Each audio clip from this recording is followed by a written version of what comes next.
Hello friends, இன்றைக்கி வந்து பார்த்திங்கன்னா சமையல் ரெசிபி எதுவுமே இல்லை. இன்றைக்கி வந்து ஒரு சின்ன டெக்னிக்கல் விஷயத்தை பற்றி சொல்லிட்டு போகலான்னு வந்திருக்கேன். நேற்று 31ஆம் தேதி வந்து பார்த்திங்கன்னா என்னோடய மொபைலில் வந்து பார்த்திங்கன்னா தவறி தண்ணி மொத்தமாக அந்த மொபைல் மேலே ஊற்றிருச்சு.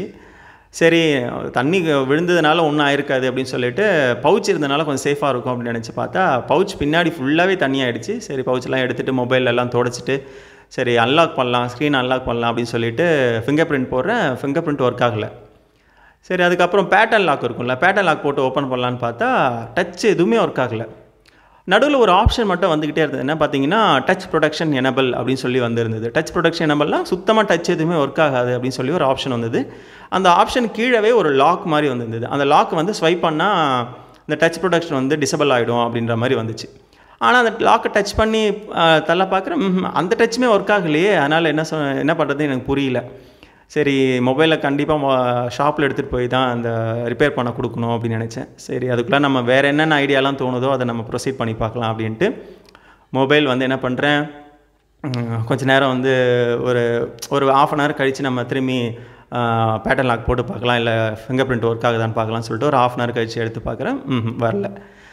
அதுக்குள்ளார மொபைல் சார்ஜ் வந்து ஃபுல்லாக குறைஞ்சிட்டு சுவிட்ச் ஆஃப் ஆகி சுவிட்ச் ஆன் பண்ணால் நம்மளுக்கு அந்த டச் ப்ரொடக்ஷன் ரிமூவ் ஆகிடும் அப்படின்னு நினச்சி பார்த்தா சார்ஜுமே இறங்கவே இல்லை.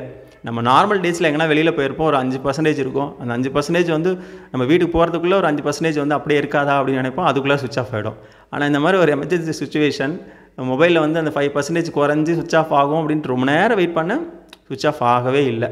சரி, இப்போது அந்த டச் ப்ரொடக்ஷனை எப்படி நான் அன்லாக் பண்ணேன், ஸ்க்ரீனை வந்து நான் அன்லாக் பண்ணது எப்படி அப்படின்றத இந்த வீடியோவில் சொல்லியிருக்கேன். வீடியோவை ஸ்கிப் பண்ணாமல் பாருங்கள். வாங்க வீடியோக்குள்ளே போகலாம். பாருங்கள், இந்த மாதிரி எனக்கு வந்து சுத்தமாக டச் ஒர்க் ஆகவே இல்லை.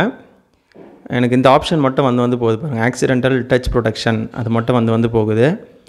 சரி, அதை ஸ்வைப் பண்ணலான்னு பார்த்தா அந்த லாக், அந்த கீழே ஸ்வைப் பண்ணுற அந்த லாக்குமே உடனே போயிடுது. அது பாருங்கள், அந்த லாக் வந்து உடனே போயிடுது. சரி, அதுக்கப்புறம் டச் வந்து நம்ம ஃபிங்கர் பிரிண்ட்டு ட்ரை பண்ணுவோம் பார்த்தா ஃபிங்கர் பிரிண்ட்டுமே எனக்கு அன்லாக் ஆகவே இல்லை. அடுத்து வந்து சுவிட்ச் ஆஃப் பண்ணி பார்ப்போம். ஆனால் சுவிட்ச் ஆஃப் பண்ணாலுமே இந்த பேட்டர்ன் கேட்கும். இருந்தாலும் நம்ம ட்ரை பண்ணுவோம்னு சொல்லிட்டு பார்த்தா சுவிட்ச் ஆஃப் அந்த ஆப்ஷனுமே உடனே போயிடுது. இப்போ இந்த டச் ப்ரொடக்ஷனை ரிமூவ் பண்ணுறதுக்கு Type-C OTG இதை நான் இதில் கனெக்ட் பண்ணிக்கிறேன். கனெக்ட் பண்ணதுக்கப்புறமா நம்ம லேப்டாப்புக்கு யூஸ் பண்ணுவோம் பார்த்தீங்களா, USB மவுஸ், அந்த மவுஸோட இதை வந்து கனெக்ட் பண்ண போகிறேன். இப்போ இதோட கனெக்ட் பண்ணிவிட்டு இப்போ கனெக்ட் ஆகிடுச்சு. பாருங்கள், இந்த மவுஸ் வந்து மொபைலில் தான் கனெக்ட் பண்ணியிருக்கேன். பாருங்கள், மவுஸ் வந்து லைட் எரிய ஆரம்பிச்சிருச்சு. இப்போ இந்த கர்சருமே உங்களுக்கு தெரியும் பாருங்கள், மொபைலில் கர்சர் தெரியுதுங்களா. இப்போ அடுத்து வந்து பார்த்திங்கன்னா மவுஸில் 2 இருக்கும், ரைட் கிளிக்கு லெஃப்ட் கிளிக்கு 2 இருக்கும். இப்போ நம்ம சிங்கிள் கிளிக் பண்ணோம் பார்த்திங்களா, லெஃப்ட் கிளிக், அதை தான் இப்போ நம்ம இதில் பயன்படுத்த போகிறோம். பாருங்கள், ரைட்டு வந்து நம்ம யூஸ்வலாக பயன்படுத்த மாட்டோம். இப்போ லெஃப்ட்டு தான் இப்போ இதில் யூஸ் பண்ண போகிறோம். லெஃப்ட்டில் ஒரு சிங்கிள் கிளிக்கு, இப்போ அதை பயன்படுத்தி தான் இப்போ மொபைலில் இருக்கக்கூடிய பேட்டர்ன் லாக்கை ரிமூவ் பண்ண போகிறோம். மவுஸோட கர்சர் வந்து பார்த்திங்கன்னா கீழே கொண்டு போகணும். டிஸ்பிளே அதை பாருங்கள், ஸ்வைப் டு அன்லாக் இருக்குல்ல, அது கீழே வரைக்கும் கொண்டு போயிட்டு மவுஸோட லெஃப்ட் கிளிக், அந்த சிங்கிள் கிளிக்கை கிளிக் பண்ணி அப்படியே மேலே இழுத்தீங்க அப்படின்னா பேட்டர்ன் லாக் வரும். பாருங்கள், வந்துருச்சு பார்த்தீங்களா பேட்டர்ன் லாக். என்னோடது வந்து பார்த்திங்கன்னா G, எனக்கு பிடிச்ச ஒருத்தருடைய நேமோட ஃபஸ்ட் லெட்டர் G, அதுதான் நான் பேட்டர்ன் லாக் போட்டிருக்கேன். இந்த பேட்டர்ன் லாக் எடுக்கிறதுக்குமே லெஃப்ட் கிளிக்கை ஒரு கிளிக் பண்ணி அப்படியே கீழே அப்படியே இழுத்துகிட்டே போகணும். அந்த லெஃப்ட் கிளிக்கை விட்டுறக்கூடாது. அப்படியே கிளிக் பண்ணி எடுத்திங்கன்னா பேட்டர்ன் லாக் அன்லாக் ஆகிடுச்சு பாருங்கள். இதுதான் சிம்பிள் ட்ரிக். இந்த டச் ப்ரொடக்ஷன் எதுக்கு தான் வச்சாங்களோ அப்படின்ற மாதிரி இருக்குது. சரி, இப்போ அந்த டச் ப்ரொடக்ஷனை எப்படி வந்து டிசபிள் பண்ணுறது அப்படின்றத அடுத்து சொல்ல போகிறேன். ஏற்கனவே இந்த மாதிரி டச் ப்ரொடக்ஷன் ஆனவங்களாக இருந்தாலும் சரி, இனிமேல் ஆக போகிறதாங்களும் சரி, இந்த ஆப்ஷன் நீங்கள் தெரிஞ்சு வச்சுக்கோங்க.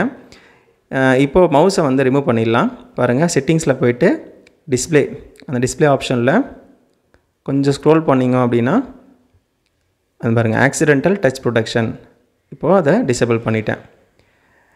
இன்றைக்கி நம்மளுடைய இந்த வீடியோவில் வந்து பார்த்திங்கன்னா டச் ப்ரொடக்ஷன் ரிமூவ் பண்ணுறது எப்படி அப்படின்றதையும், இந்த டச் ப்ரொடக்ஷன் டிசபிள் பண்ணுறதுக்கான ஆப்ஷன் எங்கே இருக்குது அப்படின்றதையும் நான் உங்களுக்கு சொல்லியிருக்கேன்.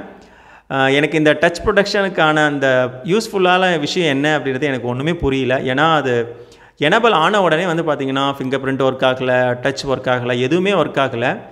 ஸோ எனக்கு ரொம்ப ரொம்ப கஷ்டமாயிடுச்சு.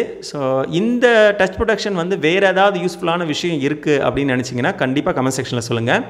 இந்த வீடியோ உங்களுக்கு பிடிச்சிருக்கு அப்படின்னா லைக் பண்ணுங்கள், உங்கள் ஃப்ரெண்ட்ஸ் எல்லாருக்கும் இந்த வீடியோவை ஷேர் பண்ணுங்கள். மறக்காமல் இந்த வீடியோக்கு இருக்க அந்த சப்ஸ்கிரைப் பண்ண கிளிக் பண்ணிவிட்டு அதுக்கு பக்கத்தில் இருக்க பெல் பட்டனை கிளிக் பண்ணி ஆல் அப்படின்றத செலக்ட் பண்ணிக்கங்க.